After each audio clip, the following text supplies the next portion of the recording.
So Bob is finally in Tekken 8, and I'm telling you right now, this character is going to catch a lot of people off guard. Because you look at Bob and your brain tells you one thing: big character, probably slow, probably hits hard, and then he starts moving. Yeah, this guy is fast, but speed isn't even the part of Bob that interests me the most. It's the amount of situations he can actually put you in where you have to make a decision, and if you make the wrong one, you are paying for it. So rather than sitting here reading out Bob's entire move list, I want to show you the things I think actually matter if you are thinking about playing him, or you are already getting destroyed by him online. Because once people properly figure this character out, Bob could become an absolute problem. So let's get into it. First thing you need to understand about Bob: do not judge this character by his size, because that's literally the trap. You expect a character this big to feel heavy, slow movement, slow attacks, big commitments. But Bob's whole identity basically says forget all of that. He is surprisingly quick, and that matters for more than just getting around the screen, because when you are fighting someone, you are constantly making predictions. You are looking at the character, you are looking at the distance, and subconsciously you are thinking, okay, what can he actually do to me from here? Bob can make that question uncomfortable, because he can close space quicker than you might expect, and suddenly you're dealing with pressure when you thought you were safe. And if you are the one playing Bob, use that. Don't just throw attacks because they are strong. Make people uncomfortable with the distance first. Make them wonder whether you are coming in, and then start giving them problems. Now here is where I think people make a mistake whenever a new character drops. Everybody immediately wants to know, what's the broken move? What's the move I can spam? What's the thing that's going to carry me through ranked? But I think that's the wrong way to look at Bob, because a move doesn't have to be completely ridiculous by itself if it creates a horrible decision afterwards. Think about it. Bob gets into your space. Now what? Do you press? Do you keep blocking? Do you duck? Do you try to move? Because if Bob can make you hesitate between those options, he is already getting what he wants. And this is where fighting games get interesting. You are not just attacking somebody's character, you are attacking the player. You show them one option, you see how they react, then later you punish that reaction. That is the kind of Bob I think is going to be terrifying once people really understand him. Here is something I want you to also start doing when you watch Bob gameplay. Don't only watch the hit. Watch what happens after the hit. Where does Bob end up? Where does the opponent end up? Who is controlling the space? And who looks like they are being forced to make the next dangerous decision? Because damage isn't the only thing that makes an attack good. Sometimes the situation afterwards is even more valuable. Let's say Bob hits you. Okay, maybe that individual hit wasn't terrifying, but now you're thinking, can I press? Is something else coming? Should I move? Do I just block? And while you're trying to solve all of that, Bob's player is watching you. That's the game within the game. And the better Bob players are actually going to recognize those situations and absolutely abuse them. Now, if you are planning on actually playing Bob, I want to save you some time. Please do not spend your entire first day learning 10 different combos. I know the combos look cool. You want the big damage. You want the clip you can send to your friends or post online. I get it. But then you go online, you finally get the launch you've been waiting for, and you drop the combo. We have all been there. Instead, find one reliable combo.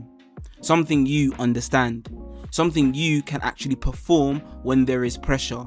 And something you can land consistently. Then play matches. Because there is no point knowing some ridiculous optimal combo if you don't yet understand how you are supposed to create the opportunity for it. Get comfortable with Bob first. Learn how he moves, learn how you get in, learn what people do when you pressure them. Then worry about squeezing every last point of damage out of your combos. Consistency first, optimization later. Now, let's talk about something that isn't as flashy, but is probably going to win you more matches. Punishment. Because if somebody does something unsafe and you don't punish it, you have basically just told them, yeah, that's fine, do it again. And trust me, they will do it again. You don't need to memorize every punish against every character immediately. Start simple. Know what Bob can do when somebody gives you a small opening. Know what you can do when somebody makes a big mistake. And build from there. Because something interesting happens when your opponent realizes you are actually punishing them. They start hesitating. Suddenly, they are not throwing that move out as freely anymore. Now, they are thinking about you. And remember what we talked about earlier. That is exactly where you want them to be. The moment somebody starts second guessing their decisions, the match changes. And this is probably going to be my favorite part of Bob being new. For a while, people are not going to know what they are looking at. You are going to see unfamiliar animations, unfamiliar timings, pressure you haven't practiced against, moves you don't know whether you can punish, and you are going to make mistakes, a lot of mistakes. You are going to press when you shouldn't. You are going to keep blocking when you could have taken your turn. You are probably going to duck something and immediately regret your entire existence. That's normal. Don't try to learn the entire Bob matchup in one game. Instead, whenever something destroys you, remember that situation. Ask yourself, what actually happened there? Could I have punished it? Could I have moved? Was I pressing when Bob had the advantage? Was that pressure even real? Answer those questions one at a time. And eventually, Bob stops looking like complete chaos. Here's the thing. What we are seeing right now is early Bob. People are still experimenting, still learning, still figuring out what works. But give players some time, because eventually they are going to find the nasty stuff, the setups, the timing changes, the traps, the movement, the situations where something looks obvious until Bob does something completely different. And that is when we'll actually understand how dangerous this character is. Because I don't think the scariest Bob player is going to be the person who memorizes the biggest move list. It's going to be the person who understands you. The player who notices you always press after a certain situation. The player who realizes you keep ducking. The player who knows you are scared to challenge. And then uses that information against you. Because sometimes the most dangerous thing you can make somebody do in Tekken is hesitate. So, if you are jumping into Tekken 8 to learn Bob, don't try to master everything immediately. Get comfortable with his movement. Learn the situations that actually matter. Get yourself one reliable combo. punish obvious mistakes, and most importantly, start paying attention to how people react to you. And if you're fighting Bob, do the same thing from the other side. Don't panic because you don't recognize something. Pay attention. Learn one interaction at a time, because Bob is new right now and everybody is still figuring him out. But once the dedicated Bob players start putting all of this together, yeah, ranked is about to get interesting.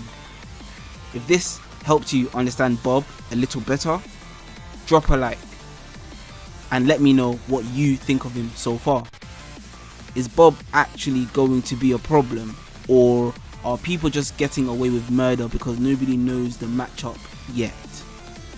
I'll catch you in the next one.